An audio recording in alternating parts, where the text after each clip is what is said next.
जय शिव शंकर। हर हर महादेव। शिव भक्तों का सबसे बड़ा पर्व महाशिवरात्रि का होता है। जीवन की सभी चिंताएं, परेशानियां, बाधाएं व दुख दूर करने का सबसे बड़ा त्योहार महाशिवरात्रि है। तो इस वर्ष की महाशिवरात्रि 18 फरवरी शनिवार को मनाई जाएगी। तो आइए श्रवण करते हैं शिव पुराण में वर्णित महाशिवरात्रि की कथा का। शिव पुराण के अनुसार एक घने जंगल में एक भील रहता था जिसका नाम गुरु ध्रुव था। उसका परिवार बड़ा था।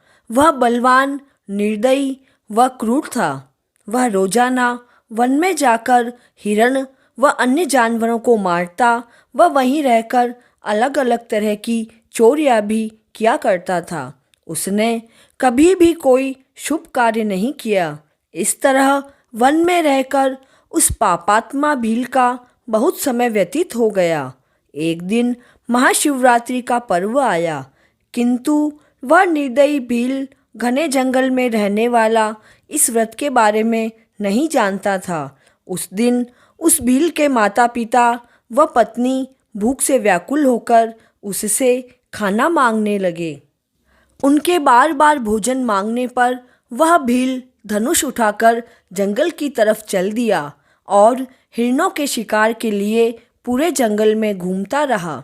देवयोग से उसे उस दिन कुछ भी नहीं मिला और सूर्यास्त हो गया। इससे वह बड़ा दुखी हुआ। उसने सोचा, अब मैं क्या करूं? कहाँ से भोजन की व्यवस्था करूं? आज तो कुछ भी नहीं मिला। घर पर सभी भोजन की प्रतीक्षा कर रहे होंगे, इसलिए बिना भोजन के तो मैं घर नहीं जा सकता हूँ।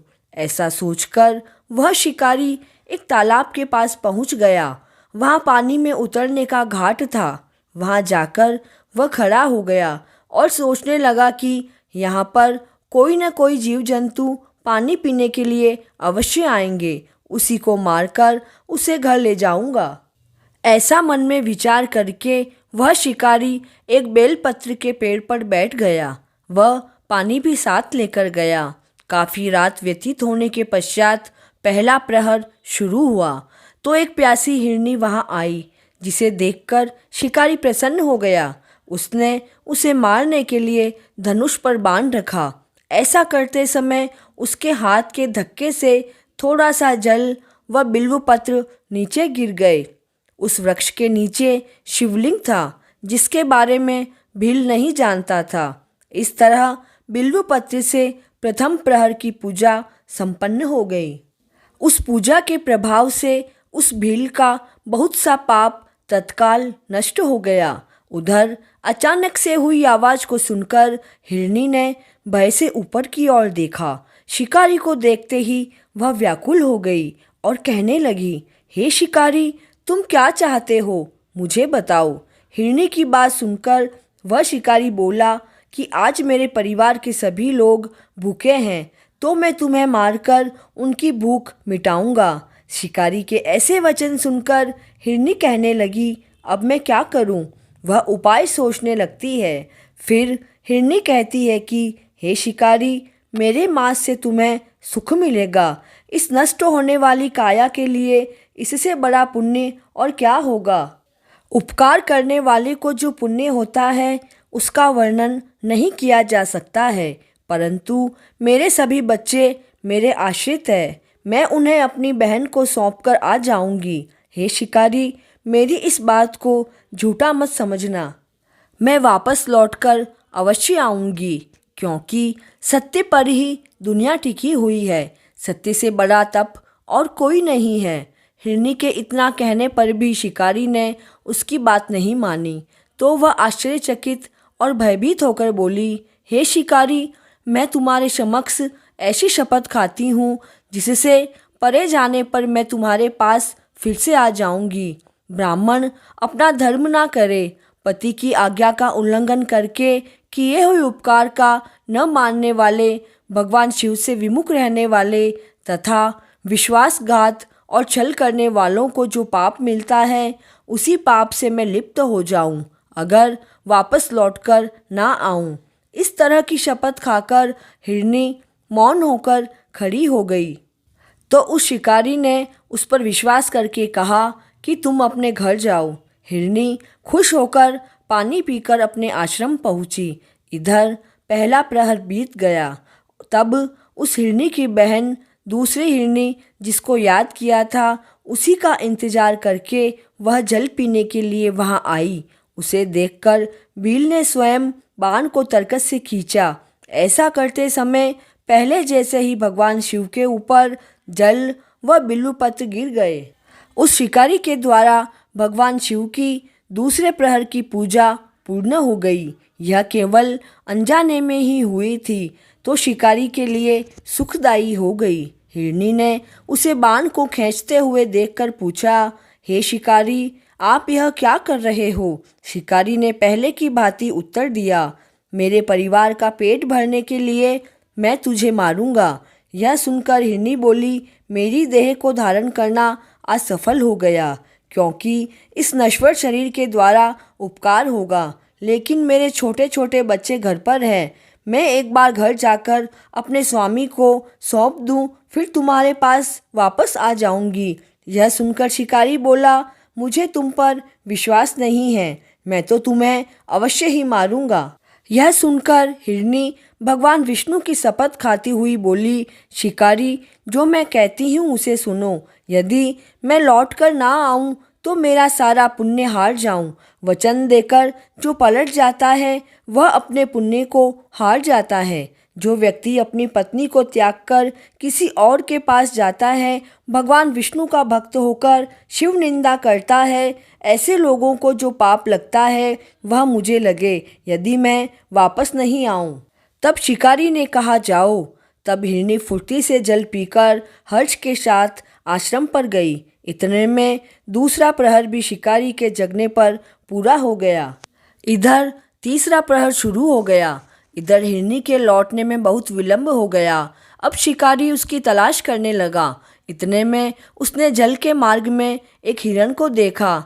वह बहुत ही हष्टपुष्ट था और शिकारी बड़ी खुशी हुई कि वह धनुष पर बाण चढ़ाकर मारने के लिए तैयार हो गया। ऐसा करते समय उसके प्रारब्धवश कुछ जल व बिल्वपत्र शिवलिंग पर गिरे। उससे उसके सौभाग्य से तीसरे प्रहर की पूजा भी पूर्ण हो गई। इस तरह प्रभु भोलेनाथ ने अपनी दया दिखाई। वह पत्तों की आवाज़ से हिरण ने शिकारी को देखा और पूछा, क्या करते हो? शिकारी ने उत्तर दिया, मैं अपने परिवार को भोजन देने के लिए तुम्हारा वध करूँगा। शिकारी की बात सुनकर हिरण बड़ा प्रसन्न हुआ और तुरंत बोला कि मैं धन्य धन्य हूँ, मेरा शरीर हष्टपुष्ट होना सफल हुआ, क्योंकि मेरे शरीर से आप लोगों को तृप्ति होगी। जिसका शरीर दूसरे के कार्य में नहीं आता, अर्थात परोपकार के कार्य नहीं आता है, और जो शक्तिशाली होते हुए भी किसी की मदद नहीं करता है, उसकी वह सामर्थ्य व्यर्थ है। परलोक में वह नरक को प्राप्त होता है। परंतु एक बार मुझे जाने दो, मेरे बच्चों को उनकी माँ के हाथ में सौंपकर व उन्हें धीरज बंधाकर मैं यहाँ लौट आऊँगा। उसके ऐसा कहने पर शिकारी बड़ा आश्चर्यचकित हुआ। उसका हृदय शुद्ध हुआ, वह उसके सारे पाप नष्ट हो चुके थे। उसने हिरण को कहा कि यहाँ जो भी आए वे सब तुम्हारी तरह बातें बनाकर चले गए, किंतु वे अभी तक वापस नहीं लौटे। हे हिरण, तुम भी इस समय संकट में हो, इसलिए झूठ बोलकर चले जाओ। शिकारी बोला, फिर आज मेरा जीवन का निर्वाह कैसे होगा? शिकारी की बात सुनकर हिरण बोला, हे शिकारी, मैं जो भी कुछ कह रहा हूँ उसे सुनो। मेरी कोई बात झूठी नहीं है। पूरा ब्रह्मांड सत्य पर टिका हुआ है। जो झूठ बोलता है उसका पुण्य उसी समय खत्म हो जाता है। फिर तुम मेरी प्रतिज्ञा सुनो। संध्या काल में मैथुन व शिवरात्रि को भोजन करने से जो पाप लगता है, झूठी गवाही देने पर जो पाप लगता है, वही पाप मुझे लगे यदि मैं लौट कर ना आऊँ। उस हिरण की बात सुनकर शिकारी बोला, जल्दी लौटना। शिकारी के कहने पर हिरण पानी पीकर चला गया। वे सभी हिरण अपने आश्रम पर मिले। तीनों प्रतिज्ञा में बंध गए थे। तीनों आपस में एक दूसरे को अपना वृतांत सुना रहे थे। सत्य में बंधे होने के कारण उन्होंने सोचा कि उन्हें वहाँ जरूर जाना चाहिए। इसके बाद तीनों जाने के लिए रवाना हो गए। उस समय जेठी हिरनी ने अपने स्वामी से पूछा, आपके बिना बच्चे कैसे रहेंगे? स्वामी, मैंने ही सबसे पहले प्रतिज्ञा की है, इसलिए सिर्फ मुझे ही जाना चाहिए। आप दोनों यहीं रहें। यह सुनकर छोटी हिरनी बोली, मैं तुम्हारी दासी हूँ दीदी, इसलिए आज मैं शिकारी के पास जाऊंगी, तुम यहीं रहो। यह सब सुनकर हिरण बोला, मैं वहाँ जाऊंगा, तुम दोनों यहीं रहो, बच्चों की रक्षा माता से ही हो सकती है। तब हिरनी बोली, स्वामी, पति के बिना जीवन को धिक्कार है। तब सभी ने बच्चों को सांत्वना देकर उन्हें पड़ोसियों को सौंप दिया और वे सब उसी स्थान पर चले जहाँ शिकारी उनकी प्रतीक्षा कर रहा था। उन्हें जाते देखकर सभी बच्चे पीछे पीछे आ गए। उन्होंने निश्चय किया कि जो गति माता पिता की होगी वही उनकी भी होगी। उन सभी को एक साथ आया हुआ देखकर शिकारी को बड़ा हर्ष हुआ। उसने धनुष पर बाण रखा तो उस समय पुनः बिल्वपत्र व जल फिर से भगवान शिव पर गिरा, तो इससे चौथे प्रहर की शिव पूजा भी पूर्ण हो गई। उस समय उस शिकारी के सारे पाप नष्ट हो गए। इतने में हिरनी और हिरण बोले कि हे शिकारी, शीघ्र ही कृपा करके हमारे शरीर को सार्थक करो। यह सुनकर शिकारी बड़ा आश्चर्यचकित हुआ। शिव पूजन के प्रभाव से उसे ज्ञान प्राप्त हो गया। उसने सोचा, यह हिरण ज्ञानहीन पशु होने पर भी धन्य है, ज्ञानहीन होने पर भी अपने शरीर से परोपकार करना चाहते हैं, लेकिन मेरे जीवन पर धिक्कार है। मैं अनेक बुरे कार्यों से अपने परिवार का पालन कर रहा हूँ। उसने धनुष को नीचे रख दिया। वह हिरणों से कहा कि आप सभी धन्य हो, उन्हें वापस भेज दिया। उनके ऐसा करने पर भगवान शिव प्रसन्न होकर उसे अपने दिव्य स्वरूप के दर्शन करवाए। वह उसे सुख समृद्धि का वरदान देकर गुह नामक नाम दिया। हे प्रभु आशुतोष, जैसे उस शिकारी को ज्ञान प्राप्त करवाया और उस पर कृपा दृष्टि बनाई, वैसी आप सभी शिव भक्तों पर बनाए रखना। कथा पूर्ण हुई। जय शिव शंकर।